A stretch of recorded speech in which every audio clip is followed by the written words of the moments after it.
ಶನಿದೇವ ಯಾರನ್ನೂ ಬಿಟ್ಟೋನಲ್ಲ. ಲಕ್ಷ್ಮೀದೇವಿ ಎಲ್ಲಿದ್ರೂ ಕೂಡ ಅಲ್ಲಿ ಪ್ರಸನ್ನಳಾಗಿರ್ತಾಳೆ ಮತ್ತು ಆ ಸ್ಥಳ ಕೂಡ ಅಷ್ಟೇ ಸಮೃದ್ಧವಾಗಿರುತ್ತೆ. ಅದು ಎಲ್ಲರಿಗೂ ಗೊತ್ತಿರುವ ವಿಚಾರವೇ, ನಿರ್ವಿವಾದ. ಆದರೆ ಇದೇ ಒಂದು ವಿಚಾರದಲ್ಲಿ ಶನಿದೇವ ಮತ್ತು ಲಕ್ಷ್ಮೀದೇವಿಗೆ ಪರಸ್ಪರ ಜಿದ್ದಾಜಿದ್ದಿ ಬಿದ್ದಿತ್ತು. ಪೈಪೋಟಿಗೆ ಇಳಿದವರಂತೆ ವಾಗ್ಯುದ್ಧ ನಡೆಸಿದ್ರು. ಕೊನೆಗೆ ಆ ಒಂದು ವಿಚಾರ ತ್ರಿಮೂರ್ತಿಗಳವರೆಗೂ ತಲುಪಿ ನಾರದರನ್ನೂ ತಲುಪಿತು. ಅದು ಹೇಗೆ ಅನ್ನೋದನ್ನು ಈ ಕಥೆಯ ಮೂಲಕ ಪ್ರಸ್ತುತಪಡಿಸ್ತಾ ಇದ್ದೀವಿ. ಒಂದು ಸಲ ಶನಿದೇವ ಮತ್ತು ಲಕ್ಷ್ಮೀದೇವಿ ಭೇಟಿಯಾಗ್ತಾರೆ. ಇಬ್ಬರೂ ಹೀಗೆ ಮಾತುಕತೆಯಲ್ಲಿ ತೊಡಗಿರಬೇಕಾದ್ರೆ ಲಕ್ಷ್ಮಿ ಹೇಳ್ತಾಳೆ, ನಾನು ನಿನಗಿಂತ ಮೇಲಲ್ವಾ, ಜನ ನನ್ನನ್ನು ಎಷ್ಟೊಂದು ಇಷ್ಟಪಡ್ತಾರೆ ಅಂತ ಹೇಳ್ತಾಳೆ. ಶನಿದೇವ ಯಾರೇ ಆದರೂ ಕೂಡ ತನಗೆ ತಾನು ಸೋಲೊಪ್ಕೊಳ್ಳೋಕೆ ಸಾಧ್ಯ ಇಲ್ಲ. ಶನಿದೇವ ಹೇಳ್ತಾರೆ, ನೀವಲ್ಲ, ನಾನು ನಿಮಗಿಂತ ಉತ್ತಮ, ಜನ ನನ್ನನ್ನು ಕಂಡ್ರೆ ಅಷ್ಟು ಭಯ ಪಡ್ತಾರೆ ಅಂತ ಅಂದಾಗ ಲಕ್ಷ್ಮೀದೇವಿ ಹೇಳ್ತಾರೆ, ನೀವು ಭಯ ಪಡಿಸ್ತೀರಾ, ಆದರೆ ನಾನು ಸಂತೃಪ್ತಿಯನ್ನು ಕೊಡ್ತೀನಿ, ಹೀಗಾಗಿ ಜನಕ್ಕೆ ನಾನಂದರೆ ಇಷ್ಟ ಅಂತಾರೆ. ಶನಿದೇವನಿಗೆ ಇಷ್ಟ ಆಗಲ್ಲ. ನಾನು ನ್ಯಾಯ ನಿರ್ಧಾರಕ, ನಾನು ಯಾಕೆ ಭಯ ಪಡಿಸ್ತೀನಿ, ನ್ಯಾಯ ಪರವಾಗಿಲ್ಲದೆ ಇರೋ ಜನ ನನ್ನನ್ನು ಕಂಡ್ರೆ ಹೆದರ್ಕೋಬೇಕು ಹೊರತು ನಾನು ಯಾರಿಗೂ ಹೆದರಿಸೋಲ್ಲ ಅಂತ ಹೇಳ್ತಾನೆ.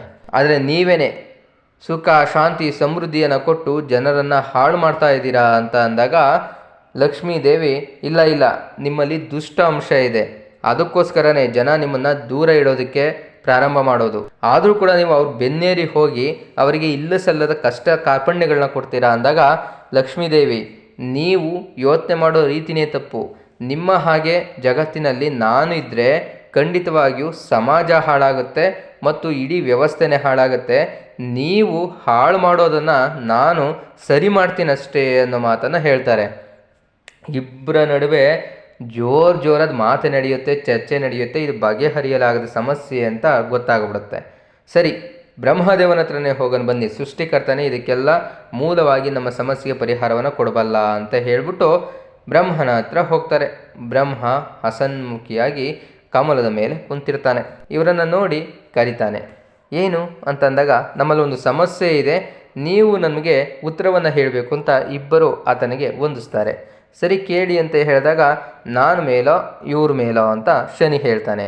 ಲಕ್ಷ್ಮೀದೇವಿನೇ ಮೇಲು ಅಂದರೆ ಶನಿಗೆ ಕೋಪ ಬರುತ್ತೆ, ಶನಿದೇವನೇ ಮೇಲು ಅಂದರೆ ಲಕ್ಷ್ಮೀದೇವಿ ಕೋಪ ಬರುತ್ತೆ. ಏನಪ್ಪ ಮಾಡೋದು, ಏನಾದರೂ ಮಾಡಿ ನಾನು ಇದನ್ನು ತಪ್ಪಿಸ್ಕೋಬೇಕಲ್ಲ, ಇವರಿಬ್ಬರ ನಡುವೆ ನಾನು ಸಿಕ್ಕಾಕೊಳ್ಳೋಕೆ ಸಾಧ್ಯನೇ ಇಲ್ಲ ಅಂತ ಅನಿಸ್ಬಿಟ್ಟು ಬ್ರಹ್ಮದೇವ ಅದನ್ನು ಶಿವನಿಗೆ ವರ್ಗಾಯಿಸ್ತಾನೆ. ಲಯಕರ್ತ ಅವನ ಹತ್ರನೇ ಹೋಗಿ ಅಂತ ಶಿವನ ಹತ್ರ ಹೋಗ್ತಾರೆ.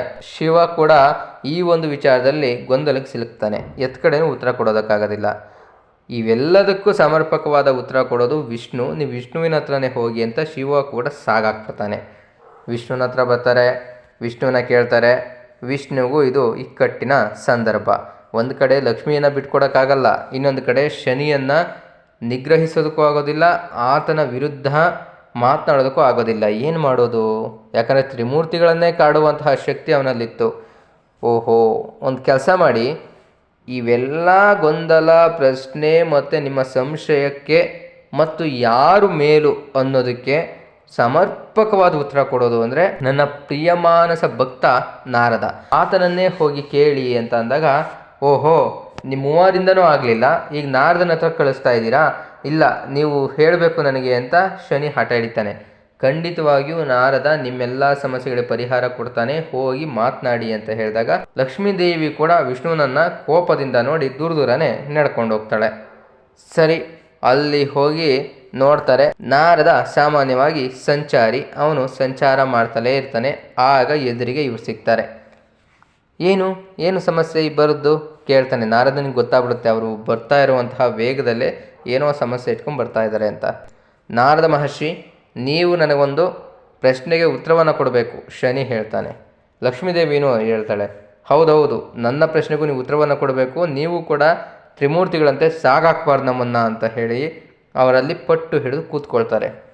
ಸರಿ ನಾರದ, ಏನು ನಿಮ್ಮ ಸಮಸ್ಯೆ ಅಂತ ಕೇಳಿದಾಗ, ಏನಿಲ್ಲ, ಈಗ ನಾನು ಮೇಲೋ ಶನಿದೇವ ಮೇಲೋ ಅಂತ ಲಕ್ಷ್ಮೀದೇವಿ ಕೇಳ್ತಾರೆ. ನಾರದ ಒಂದು ನಿಮಿಷ ಯೋಚನೆ ಮಾಡ್ತಾನೆ. ಅಷ್ಟೊತ್ತಿಗೆ ಶನಿದೇವನು ಸರಿಯಾಗಿ ಉತ್ತರ ಕೊಡಬೇಕು, ನಿಮ್ಮ ಒಂದು ಉತ್ತರಕ್ಕೋಸ್ಕರ ನಾವು ಕಾಯ್ತಿದ್ದೀವಿ ಅಂತಂದಾಗ ನಾರದನು ಬಹಳ ಯೋಚನೆ ಮಾಡಿ ಒಂದು ಉತ್ತರವನ್ನು ಹೇಳ್ತಾನೆ. ಆದರೆ ಉತ್ತರ ಹೇಳೋದಕ್ಕೂ ಮೊದಲು ಅವನೊಂದು ಚಟುವಟಿಕೆಯನ್ನು ಮಾಡಿಸ್ತಾನೆ. ಅಂದರೆ ಒಂದು ಕೆಲಸ ಮಾಡಿ, ನೀವು ಇಬ್ಬರು ನಡ್ಕೊಂಡೋಗಿ ಸ್ವಲ್ಪ ದೂರ ಅಂತ ಅಂತಾನೆ. ಮತ್ತೆ ಇವನ ಕಡೆ ನಡ್ಕೊಂಬರ್ತಾರೆ. ಏನು ಉತ್ತರ ಗೊತ್ತಾಯ್ತಾ ಅಂದಾಗ, ಏನಿಲ್ಲ, ಈಗ ಶನಿದೇವ ನೀನು ಒಬ್ಬನೇ ನಡ್ಕೊಂಡು ಹೋಗು ಅಂತ ಅಂತಾನೆ. ಆಗ ಶನಿದೇವನಿಗೆ ಕೋಪ ಬಂದ್ಬಿಡುತ್ತೆ. ಅಲ್ಲಯ್ಯ ನಾರದ, ನಾನು ಉತ್ತರವನ್ನು ಹೇಳು ಅಂತ ಕೇಳಿದ್ರೆ ನಮ್ಮನ್ನು ಸುಮ್ಮನೆ ನಡೆದಾಡಿಸ್ತಾ ಇದೆಯಲ್ಲ, ಏನು ನಿನ್ನ ಉದ್ದೇಶ? ನಮಗೇನು ಸಮರ್ಪಕವಾದ ಉತ್ತರವನ್ನು ಕೊಡ್ತೀಯೋ ಇಲ್ಲ ಹೀಗೆ ನಮ್ಮ ಕಾಲಹರಣ ಮಾಡ್ತೀಯೋ ಅಂದಾಗ ಲಕ್ಷ್ಮೀದೇವಿ ಕೂಡ ಅದನ್ನೇ ಕೇಳ್ತಾಳೆ. 2 ನಿಮಿಷ ನನಗೆ ಕಾಲಾವಕಾಶ ಕೊಡಿ, ನೀವು ಹೋಗಿ ಅಂತ ಅಂದಾಗ ಮತ್ತೆ ನಡ್ಕೊಂಡು ಹೋಗ್ತಾನೆ ಅವನು. ಸರಿ, ಆಮೇಲೆ ಲಕ್ಷ್ಮೀದೇವಿಯನ್ನು ಮತ್ತೆ ಕಳಿಸ್ತಾನೆ, ಹೋಗಿ ಅಲ್ಲಿಗೆ ಅಂತ. ಹೋಗ್ತಾಳೆ ನಡ್ಕೊಂಡು. ಈಗ ಲಕ್ಷ್ಮೀದೇವಿ ನೀವು ಅಲ್ಲಿಂದ ನಡ್ಕೊಂಬನ್ನಿ ಅಂತ ಅಂತಾರೆ. ನಡ್ಕೊಂಬರ್ತಾರೆ. ಶನಿದೇವಂಗೂ ನಡ್ಕೊಂಬರಕ್ಕೆ ಕೇಳ್ತಾನೆ. ಇಬ್ಬರು ನಡ್ಕೊಂಬರ್ತಾರೆ. ಈಗ ನನಗೆ ಉತ್ತರ ಗೊತ್ತಾಯಿತು ಅಂತ ಅಂದಾಗ, ಯಾರು ಯಾರು ಶ್ರೇಷ್ಠ, ಯಾರು ಮೇಲು ಹೇಳಲೇಬೇಕು. ನನಗೇನೋ ನೀವಿಬ್ಬರೂ ಶ್ರೇಷ್ಠನೇ, ನೀವಿಬ್ಬರೂ ಕೂಡ ಸರಿಸಮಾನವಾದಂತಹ ಶಕ್ತಿ, ಸಾಮರ್ಥ್ಯ ಮತ್ತು ಸರಿಸಮಾನವಾದಂತಹ ಗುಣಾವಗುಣಗಳನ್ನು ಹೊಂದಿದ್ದೀರಾ ಅಂತ ಅಂದ್ಬಿಡ್ತಾನೆ. ಅದು ಹೆಂಗೆ ಹೇಳ್ತೀರಾ ಅಂದಾಗ, ನೋಡಿ ಶನಿದೇವ, ನೀವು ಹಿಂಗೆ ನಡ್ಕೊಂಡು ಹೋದ್ರಲ್ಲ ನನಗೆ ಬೆನ್ನು ಹಾಕಿ, ನೀವು ನಡ್ಕೊಂಡು ಹೋಗ್ಬೇಕಾದ್ರೆ ಬಹಳನೇ ಚೆನ್ನಾಗಿ ಕಾಣಿಸ್ತೀರಾ, ಅದು ಹೋಗಬೇಕಾದ್ರೆ ಮಾತ್ರ. ಇನ್ನು ಲಕ್ಷ್ಮೀದೇವಿ, ನೀವು ನನಗೆ ಬೆನ್ನು ಹಾಕಿ ನಡ್ಕೊಂಡು ಹೋದ್ರಿ, ಆವಾಗ ನೀವು ಚೆನ್ನಾಗಿ ಕಾಣಿಸೋದಿಲ್ಲ. ಆದರೆ ನನಗೆ ಎದುರಾಗಿ ನೀವು ನಡ್ಕೊಂಬರ್ತೀರಲ್ಲ, ನನ್ನ ಎದುರಿಗೆ ನೀವು ಬರಬೇಕಾದ್ರೆ ಬಹಳನೇ ಸುಂದರವಾಗಿ ತುಂಬಾ ಸಮೃದ್ಧಿಯಾಗಿ ನನಗೆ ಕಂಡ್ರಿ. ಅಂದರೆ ನೀವು ಹೋಗುವಾಗ ಚೆನ್ನಾಗಿ ಕಾಣಿಸ್ತೀರಾ, ನೀವು ಬರುವಾಗ ಚೆನ್ನಾಗಿ ಕಾಣಿಸ್ತೀರಾ.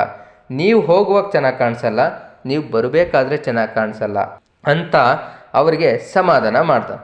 ಆಗ ಇಬ್ಬರೂ ಕೂಡ ಸಂತುಷ್ಟರಾಗ್ತಾರೆ. ಯಾಕಂದರೆ ಇಲ್ಲಿ ಯಾರು ಮೇಲೂ ಅಲ್ಲ ಯಾರು ಕೀಳು ಅಲ್ಲ ಅನ್ನೋದು ಗೊತ್ತಾಯ್ತಲ್ಲ. ನಾವಿದ್ದರೆ ಸಹಜವಾದಂತಹ ಮತ್ತು ಸರಿಸಮಾನವಾದಂತಹ ಒಂದು ವ್ಯವಸ್ಥೆ ಇರುತ್ತೆ ಅಂತ ಇಬ್ಬರೂ ಕೂಡ ಅಲ್ಲಿಂದ ತೆರಳ್ತಾರೆ. ಸ್ನೇಹಿತರೆ, ಇಲ್ಲಿ ನಾರದನ ಬುದ್ಧಿವಂತಿಕೆ ನಮಗೆ ಪರಿಚಯವಾಗುತ್ತೆ. ಅಂದರೆ ಆತನಲ್ಲಿ ಅದೆಂತಹ ಬುದ್ಧಿವಂತಿಕೆ ಇತ್ತು ಅಂದರೆ, ಶನಿಯನ್ನು ಎದುರು ಹಾಕೊಳ್ಬಾರ್ದು, ಲಕ್ಷ್ಮಿಗೂ ಕೋಪ ಬರೆಸಬಾರ್ದು. ಯಾವ ರೀತಿ ನಡ್ಕೊಬೇಕು? ನಾವು ಯಾರೇ ಆದ್ರೂ ಶನಿ ನಮ್ಮಲ್ಲಿ ಬರ್ತಾ ಇದ್ದಾನೆ, ನಮ್ಮ ರಾಶಿಗೆ ಬರ್ತಾ ಇದ್ದಾನೆ ಅಂದರೆ ಹೆದರ್ಕೊಳ್ತೀವಿ.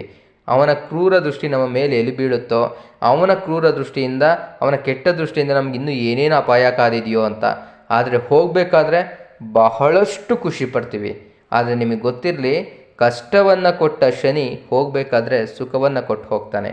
ಅದೇ ರೀತಿಯಾಗಿ ಲಕ್ಷ್ಮೀದೇವಿ ಹೋಗಬೇಕಾದ್ರೆ, ಅಂದರೆ ನಮ್ಮ ಮನೆ ಬಿಟ್ಟು ಹೋದರೆ ಅದು ದಾರಿದ್ರ್ಯ, ಅದೇ ನಮ್ಮ ಮನೆಗೆ ಬರಬೇಕಾದ್ರೆ ಅದು ಸಮೃದ್ಧಿ, ಸುಖ, ಶಾಂತಿ ಎಲ್ಲವನ್ನೂ ಕೊಡುತ್ತೆ. ಹೀಗಾಗಿ ಇಬ್ಬರೂ ಕೂಡ ನಮಗೆ ಅತ್ಯಗತ್ಯ ಅನ್ನೋದನ್ನು ಈ ಒಂದು ಕಥೆಯ ಮೂಲಕ ಮತ್ತು ಈ ಒಂದು ದೃಷ್ಟಾಂತದ ಮೂಲಕ ನಾವು ತಿಳ್ಕೋಬಹುದು. ಸ್ನೇಹಿತರೆ, ಈ ಕಥೆಯ ಬಗ್ಗೆ ನಿಮ್ಮ ಅನಿಸಿಕೆ ಏನು ಮತ್ತು ಅಭಿಪ್ರಾಯವೇನು? ನೀವು ನಾರದರೇ ಆಗಿದ್ದರೆ ಶನಿದೇವ ಮತ್ತು ಲಕ್ಷ್ಮೀದೇವಿಯಲ್ಲಿ ಯಾವ ರೀತಿಯ ಒಂದು ಉತ್ತರವನ್ನು ಕೊಡ್ತಾ ಇದ್ರಿ? ನಾರದರು ಕೊಟ್ಟಂತಹ ಉತ್ತರದ ಬಗ್ಗೆ ನಿಮ್ಮ ಅಭಿಪ್ರಾಯ ಮತ್ತು ಅನಿಸಿಕೆ ಏನು ಮತ್ತು ಈ ಒಂದು ಕಥೆಯಿಂದ ನೀವು ತಿಳ್ಕೊಳ್ಳೋದೇನು ಅನ್ನೋದನ್ನು ನಮ್ಮೊಂದಿಗೆ ಹಂಚಿಕೊಳ್ಳಬಹುದು. ಪ್ರೇಮಜೀವಿಯ ಕಥಾ ಪ್ರಪಂಚದ ಕಥೆಗಳು ನಿಮಗೆ ಇಷ್ಟವಾಗ್ತಿದ್ದಲ್ಲಿ ಸಬ್ಸ್ಕ್ರೈಬ್ ಮಾಡಿ, ನಿಮ್ಮ ಸ್ನೇಹಿತರಿಗೂ ಹಂಚಿ, ಹಾಗೂ ಒಳ್ಳೆಯ ರೀತಿಯ ಕಥೆಗಳಿದ್ದರೆ ಖಂಡಿತವಾಗಿಯೂ ಕಳಿಸಿ, ನಾವು ಪ್ರಸಾರ ಮಾಡ್ತೀವಿ. ಧನ್ಯವಾದಗಳು.